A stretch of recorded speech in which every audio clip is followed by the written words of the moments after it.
right. Oh, wait. One second. Let me turn off my fan.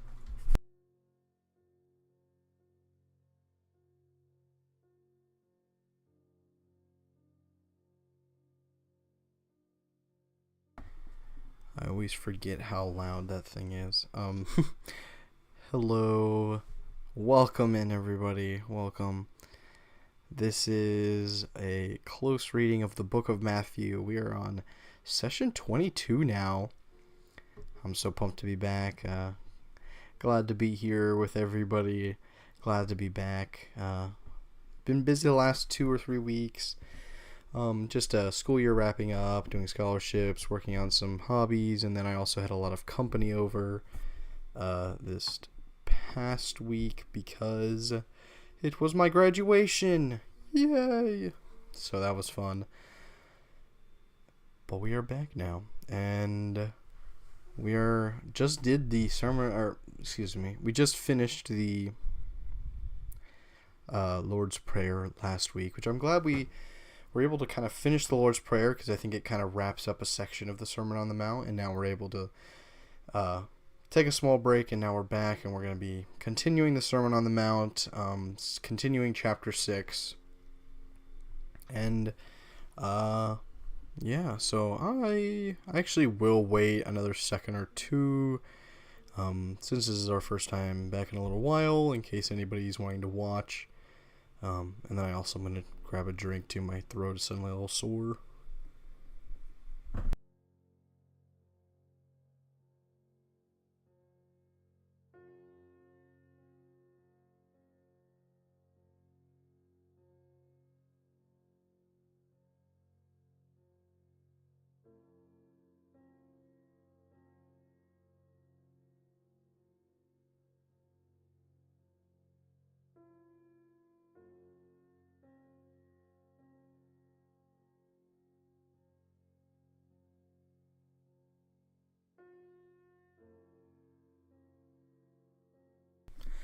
All right.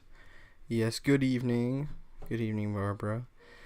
I think this might be a good time for me to kind of reiterate some of those little things I always forget to talk about.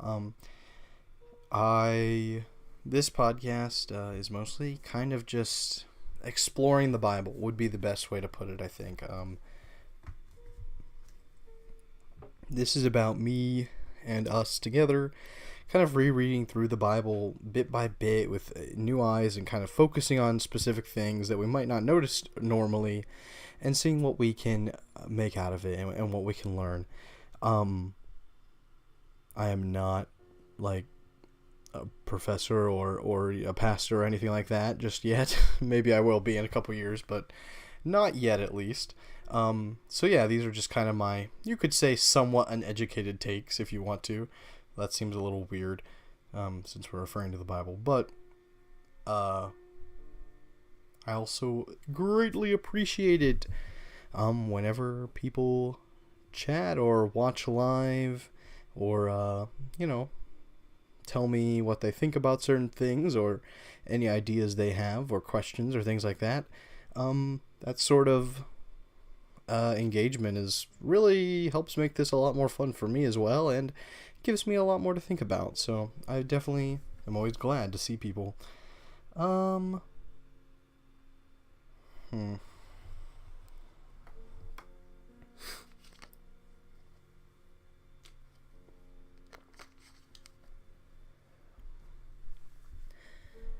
Apologies if I'm breathing a little loud today. My nose is kind of stuffy for some reason. But we are going to jump into it now. This is going to be verses 16 through 18. You may notice I have slightly changed the way my verses are set up. How very fancy schmancy. I just wanted to... the verses used to have a section that said the book of Matthew, session 22 or something like that. And it would get really annoying if I would ever make a slide for a verse and then I would not do it that session, so I'd have to remake the slide for the next session. It was really annoying, and I forgot to do it all the time, so I just said, you know what, we're scrapping that idea. This is much easier. Alright, so verse 16 down to 18. Whenever you fast, don't be sad-faced like the hypocrites, for they make their faces unattractive so their fasting is obvious to people. Excuse me. I assure you, they have got their reward. But when you fast, put oil on your head and wash your face, so that you don't show your fasting to people, but to your Father who is in secret. And your Father who sees in secret will reward you. Okay, so this is kind of, you may notice, that this passage is following along with the, it's kind of a second piece to that previous passage on prayer, right? It's all very parallel.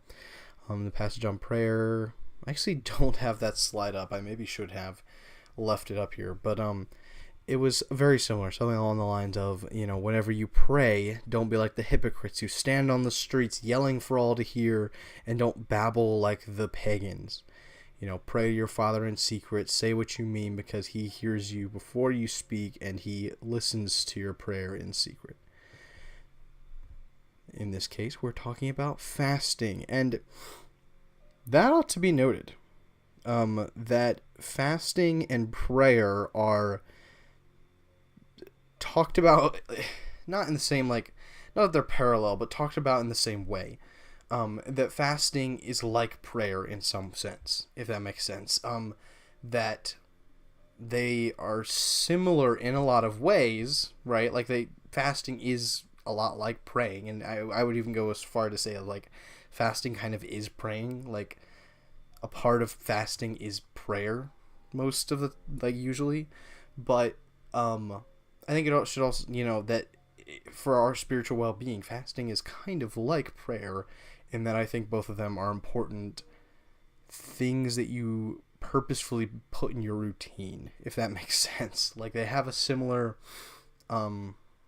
importance, I think, right? I think that Jesus talks about fasting more than once, and the Bible mentions fasting a lot, right? And I think sometimes we kind of forget about it, or maybe even purposefully avoid it, but it is an important part of, I think, spiritual life as a Christian and growing.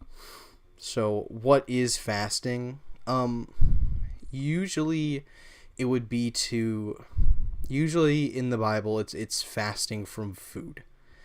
Or if not food, then it's fasting from drink, like alcohol, most likely, or fasting from sleep, perhaps.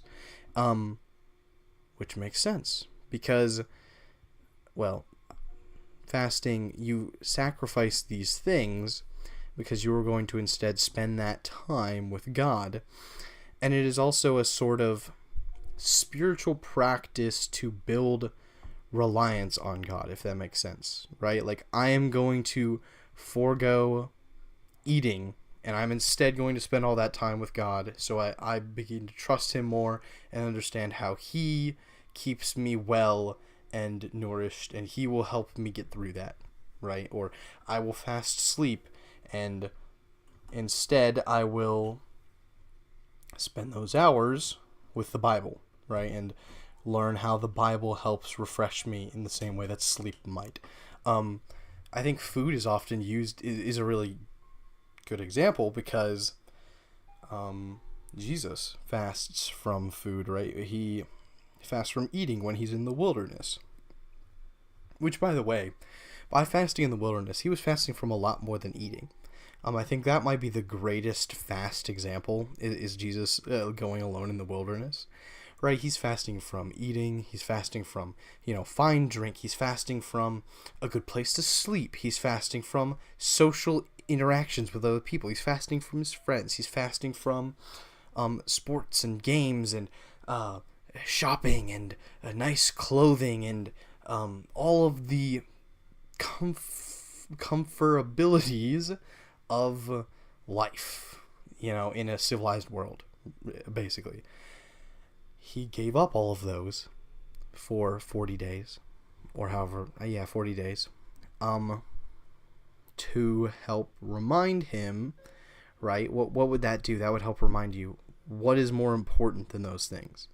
What it would give you time. How much time are you putting into all of those things? Fasting from all that would give you time to spend with God. And it would also be a practice, a way to kind of break free from being too comfortable in your normal life and reminding yourself, that that's not what matters the most. That's not what controls you.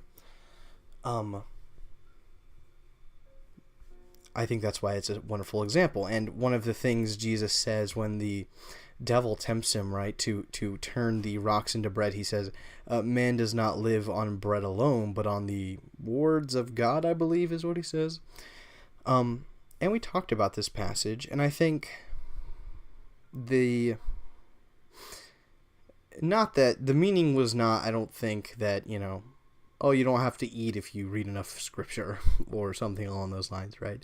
The meaning is that it's not just about material wealth and happiness and health and living that makes life important, right? Like living in the deeper sense, Jesus comes to bring us life. He is the resurrection and the life. Living in the deeper sense is living in relationship with God. It is living with God. It is following God's word, right? It is being with the word of God, which is Jesus, right? And so, in that sense, right, I think that's kind of what that verse is talking about. And I think fasting is like both a example of that, like a picture of that, but then also a good practice to help you, and not practice, like a ritual, like we like to not say words like it's a spiritual ritual or a spiritual practice, but there's nothing wrong with something like that, right? Like it's an action that you do to help remind you of what's more important and to help you spend more time with God.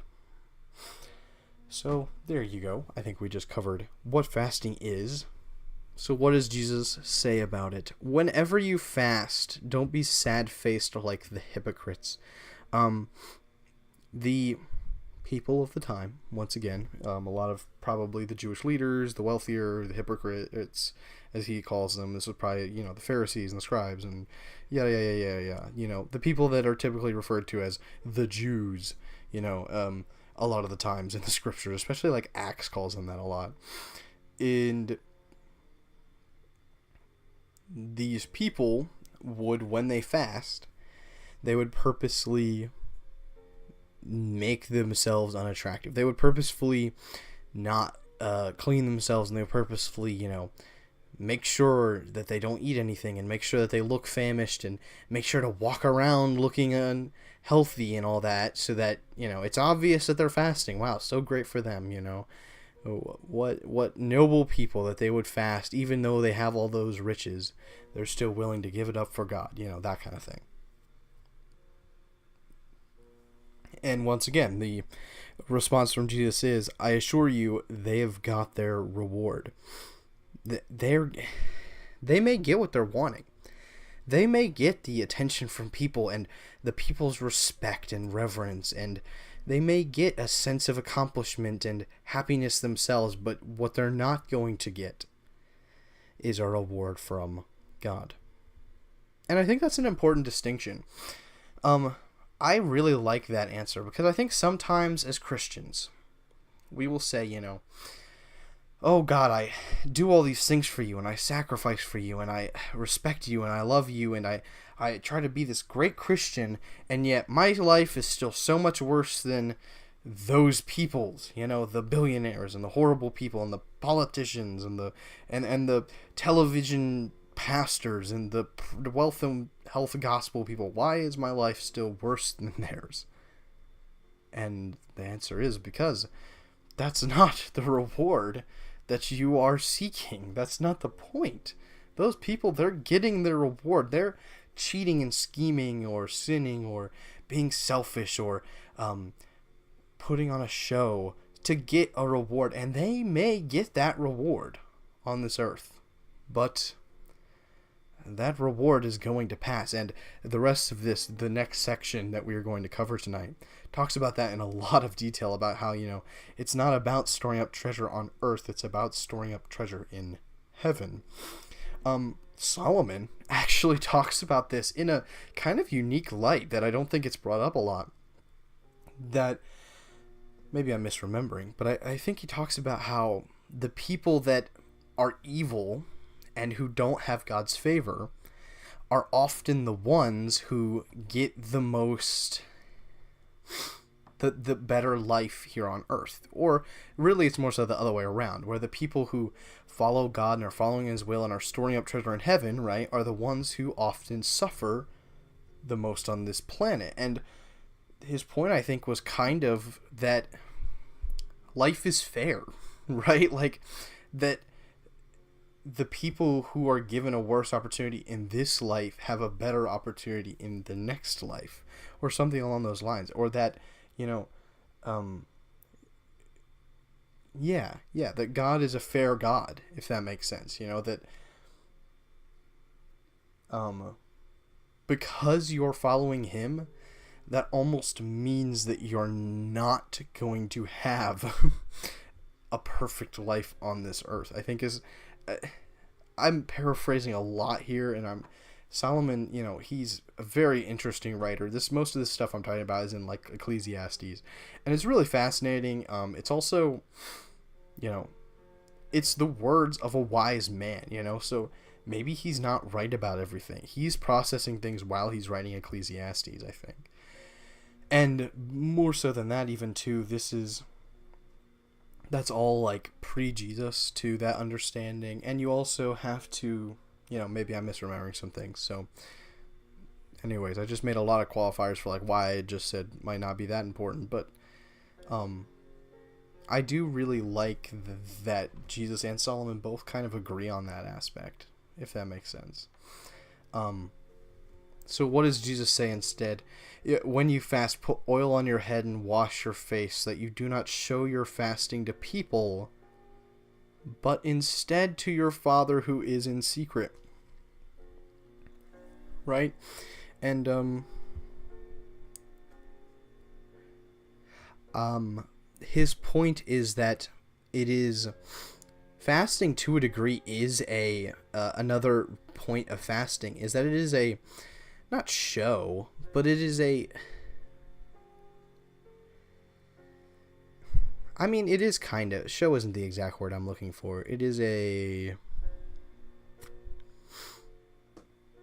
symbol. No, we'll just use show. It is a show of your devotion and obedience to God, to a degree, right? It is, fasting is you showing God and yourself that you're willing to give up things for him, if that makes sense. I think fasting could be seen as one of those tests that you do, to test yourself and your resolve for God, but also to show him your devotion. And I think in that sense, what Jesus is trying to say, right, is it's so much less important that people know that you're fasting than that it is that God knows that you're fasting and that God sees you being devoted and obedient to him. That's what's important. What other people see doesn't matter. And in our life, we often don't fast as often, or even if we do, I don't think there's this, fasting is more of like a niche thing now, if that makes sense. And so I don't know if people really like showcase their fasting anymore. I don't really know if people are like, oh, look at me, I fast. Wahaha. I don't really think that's a thing these days. But there definitely are things like this that still happen. We talked about it with prayer. Prayer is still one that it does happen. Another one would be preaching and teaching to a degree. I think there are definitely pastors or writers who preach or write partially to get reward from people. I think there are absolutely I think today it is serving or giving is the one that I think falls into this the most these days. Because I just think as a culture we have this like pressure to serve like you should be serving, and it's something that all people in modern culture kind of agree, like serving and giving to the poor is like an abjectly really good thing, if that makes sense. And so it's something that I think a lot of people do specifically to be seen and specifically to be viewed as a good person. But it doesn't matter if they think you're a good person. What matters is that God thinks you're a good person. Which, good person isn't really the right word, because no person is really a good person without God's help along the way, without the grace of God. But you get what I mean. I think that kind of covers up this whole bit. Let's go ahead and jump to verses 19 through 24. Yes. Sorry if it's a little small. You should still be able to read it quite well. Don't collect for yourselves treasures on earth, where moth and rust destroy and where thieves break in and steal. But collect for yourselves treasures in heaven, where neither moth nor rust destroys and where thieves don't break in and steal. For there, where your treasure is, there your heart will be also. The eye is the lamp of the body. Actually, let's stop at verse 21. Do not collect for yourselves treasures on earth, where moth and rust destroy, and where thieves break in and steal. What is Jesus talking about here? I think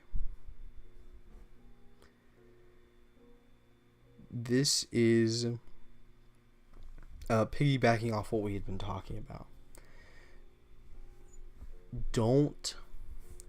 Everyone is working towards some reward. Everyone is working towards some treasure. Don't make your treasure good things on earth. Don't work. It's not even don't do this more than that. It's just straight up don't collect for yourself treasure on earth. Don't do it. Because if you're collecting treasure on earth, then you're not collecting treasure in heaven. You can't do both to the fullest. You can't just collect more, if that makes sense. Like, it doesn't work like that. You can't just, I mean, you can work a little bit more than someone else, like collect a little bit more, but you can't do that much more. Your life is finite. You know, the time you have is finite. The passion and devotion you give is limited. You can't. Let's go ahead and read verse 24, because I think it applies right here really well. No one can be a slave of two masters, since either he will hate one and love the other, or be devoted to one and despise the other. You cannot be slaves of God and of money. You cannot serve two masters, right?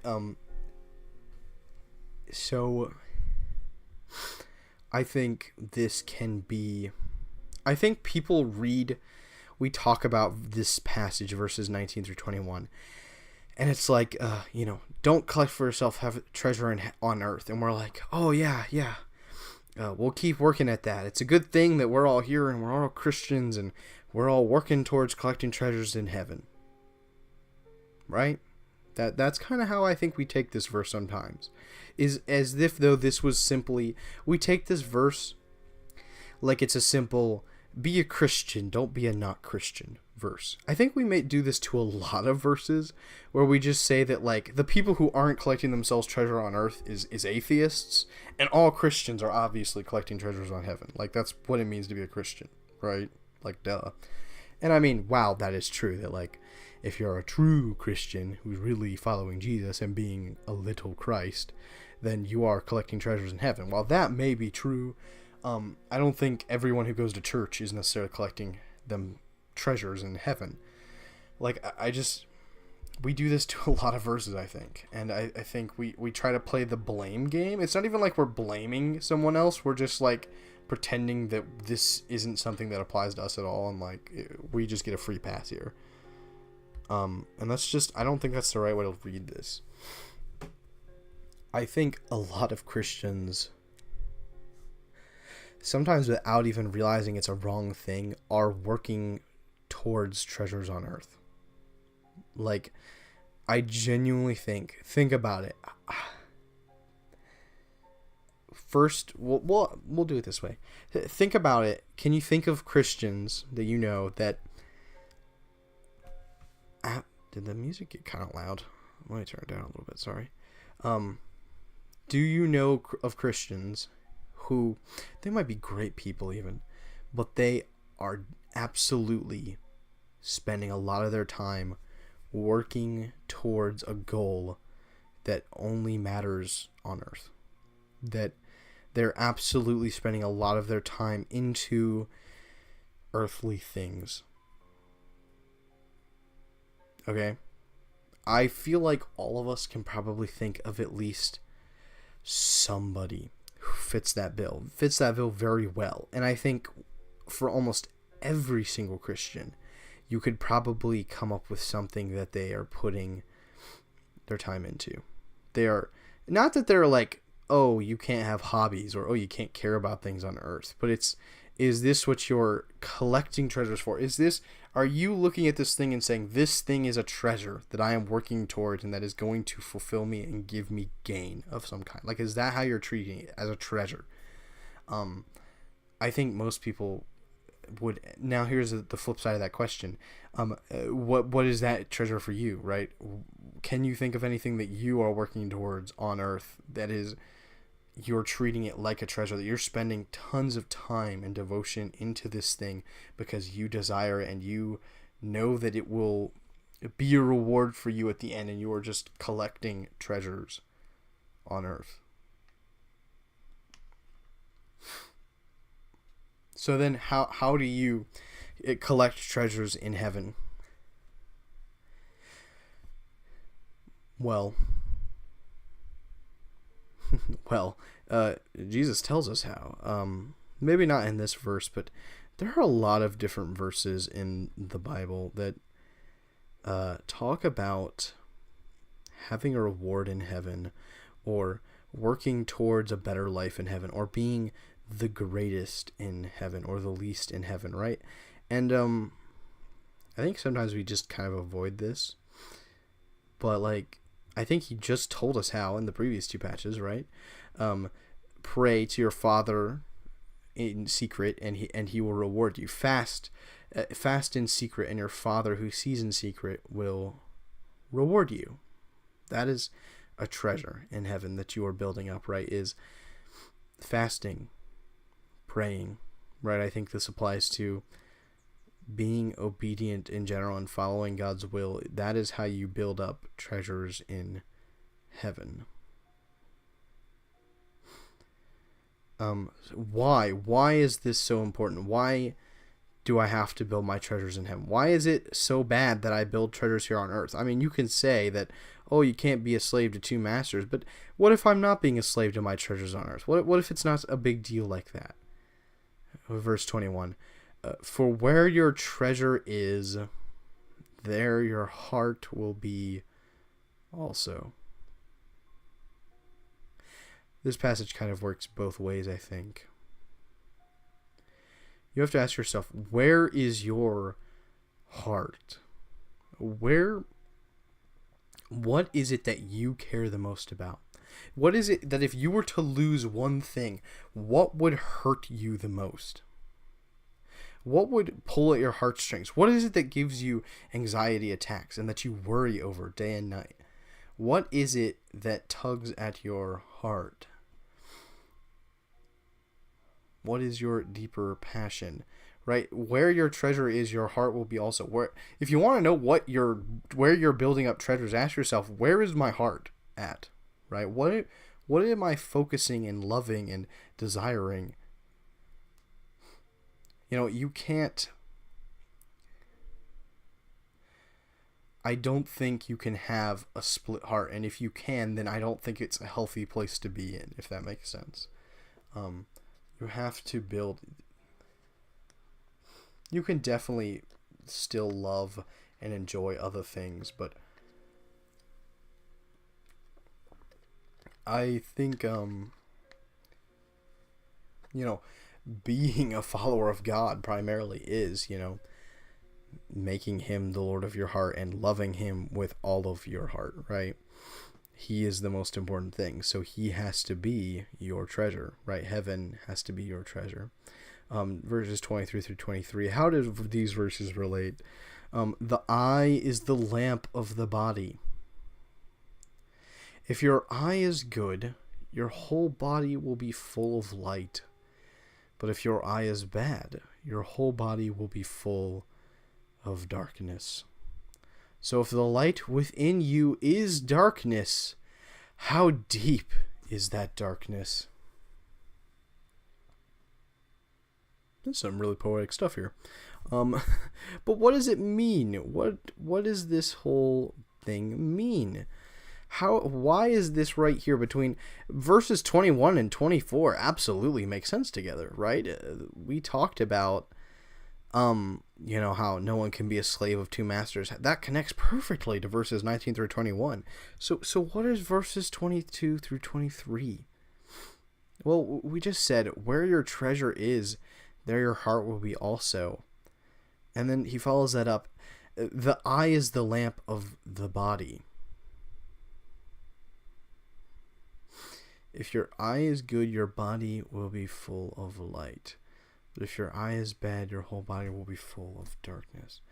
I wonder, did any of you have any thoughts on what exactly verses 23 to 23 are trying to tell us? I'm going to read through real quick my Wiersbe Bible commentary because I did not check it beforehand. And I'm interested to see what they have to say on this section.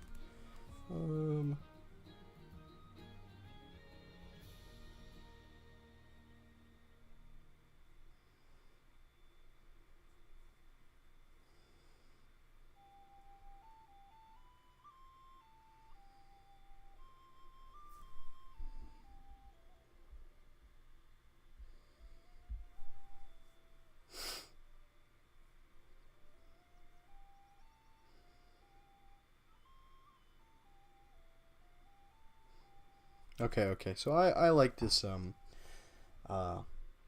this interpretation. I think it's kind of where I was thinking as well.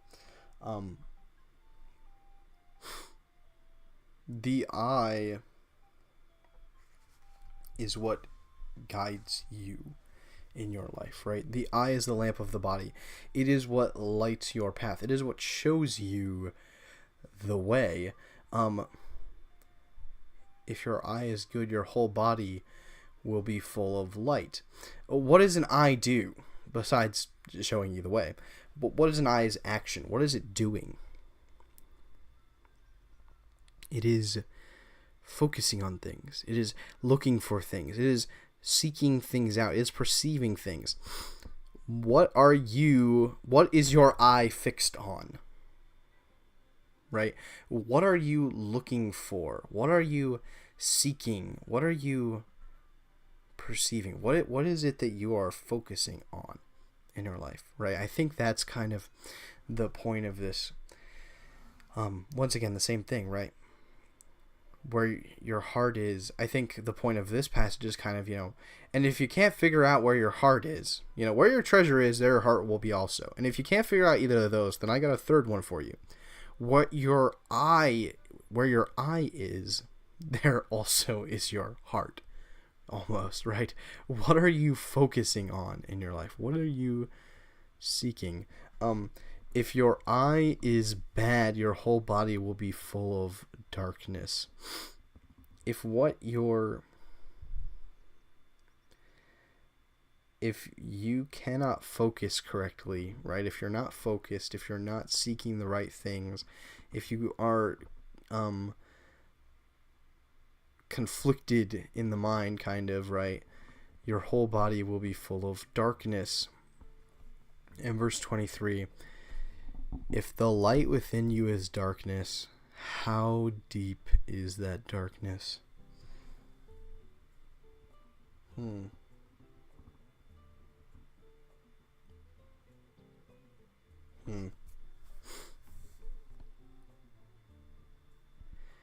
So if the light within you is darkness, how deep is that darkness? It's such a dramatic statement.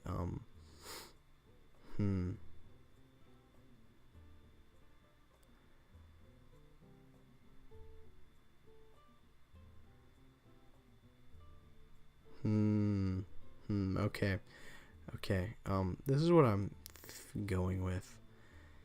But if your eye is bad, your whole body will be full of darkness. If you're not focusing on the right things, if your mind isn't in the right place, then all of your actions and your heart is truly dark, right? You don't have God's light in you. You aren't living in the light. But if you still... And so in that case, your effect on other people, the light that you will be shining, metaphorically speaking, right? The way you will be influencing others, the things you will be showing, if you're trying to, shine your light, but you're full of darkness, how deep is that darkness? How much worse it is?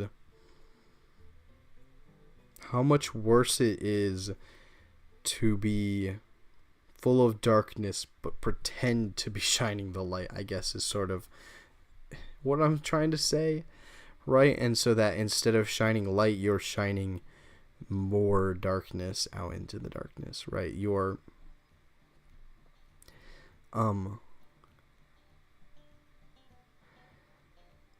I think it's getting back to the point you can't be a slave of two masters. If you're full of darkness but you're trying to live for God and shine your light, then you won't be shining good light. You will just be more darkness, and it will be even darker for it.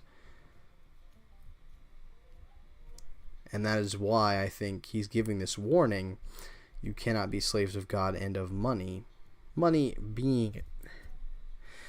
could be a stand-in for anything of particularly earthly and material wealth. I think money is the greatest example, and almost everything comes back to money somehow. Like, if we're being honest, if that makes sense. I think that's kind of everything I have to say about these verses 19 through 21. This has been a surprisingly fast session for how much we got through. Do you guys have anything to say? I feel like usually I end up having to go to like my footnotes or dash to the Greek or something like that to get clarification on a bit, but I feel like today it's just kind of clicked and it's all made sense. So maybe it's because we haven't done this in a little while. I've got all these juices built up. like creative juices. I don't know. It sounded weirder than it was supposed to.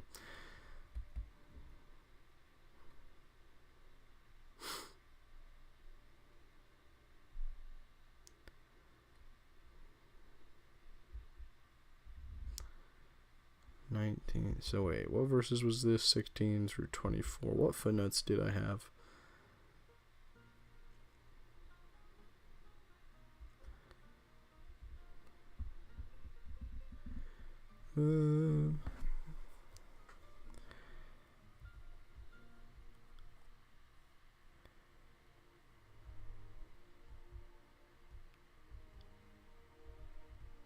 Okay. Yeah, the footnotes were nothing particular.